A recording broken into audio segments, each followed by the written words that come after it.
Bismillahirrahmanirrahim. Assalamualaikum warahmatullahi wabarakatuh. Selamat siang, salam sejahtera bagi kita sekalian. Pimpinan dan anggota Komisi 5 yang saya hormati, Ibu Kepala BMKG yang saya hormati, beserta para jajaran, Pak Kepala Basarnas, beserta jajaran yang saya hormati. Ini saya dititipin tadi Kapoksi Pak Ketua dan beberapa catatan yang saya sampaikan terkait dengan pembahasan hari ini. Ini untuk BMKG ya, catatan kami hingga Agustus 2025 ini realisasi keuangan BMKG baru 48,38% dan realisasi fisiknya 56,27% ya.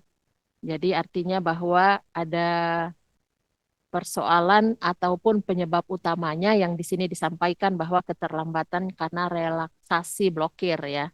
Yang ini bisa tentu mengganggu eh, kinerja dari BMKG sendiri. Nah, sehingga beberapa catatan yang kami sampaikan adalah eh, mendorong penyelarasan timeline dengan siklus APBN agar penggunaan kontrak tahun jamak multi years kontrak khusus untuk pengadaan teknologi strategis agar tidak terjadi bottleneck tahunan.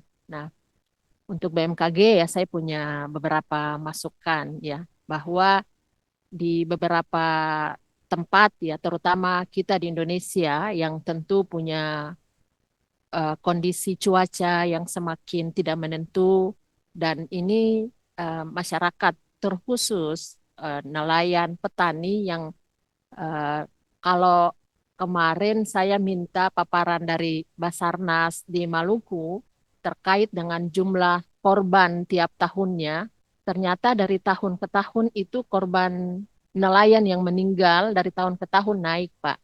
Ya trennya ya naik dan ini bukan saja berdampak, bukan saja untuk konteks dalam bicara tentang keselamatan, Pak, tapi bicara juga tentang kerugian ekonomi, gitu ya. Jadi artinya bahwa nelayan-nelayan yang sangat bergantung penghidupannya di laut ini apa namanya tentu mengharapkan ada ya semacam informasi terkait dengan perubahan cuaca yang ekstrim begitu sehingga ketika kemudian ada terjadi korban ketika mereka melaut dengan tidak mendapatkan hanya mengandalkan misalnya selama ini kan secara tradisional menghitung-hitung ya hari ini cuacanya langit terang gitu mereka melaut gitu tapi ternyata setelah sampai di laut perubahan cuaca yang sangat cepat gitu. Nah, ini tentu sangat membutuhkan informasi dari BMKG misalnya gitu. Sehingga informasi harian, informasi 3 harian dari BMKG secara apa ya, secara mungkin disampaikan beberapa aplikasi ataupun dari teknologi media-media yang sangat membantu nelayan-nelayan kita ataupun petani-petani kita ini juga menjadi penting ya untuk bisa disampaikan ya kepada masyarakat umum gitu. Nah, untuk Basarnas mungkin terakhir tentu Basarnas ini kan ya punya satu pekerjaan yang sangat harus membutuhkan respon yang cepat ya Pak. Kerjanya 1 kali 24 jam tidak dibatasi oleh rencana ataupun bencana datang bukan keinginan kita begitu. Setiap ada bencana yang dicari pertama adalah Basarnas gitu. Nah, tapi ada keluhan tadi yang disampaikan ternyata kalau mengandalkan dana APBN saja tentu ada proses-proses segala macam begitu. Belum lagi apakah anggaran itu tersedia atau tidak gitu di dalam kas bencana Basarnas misalnya.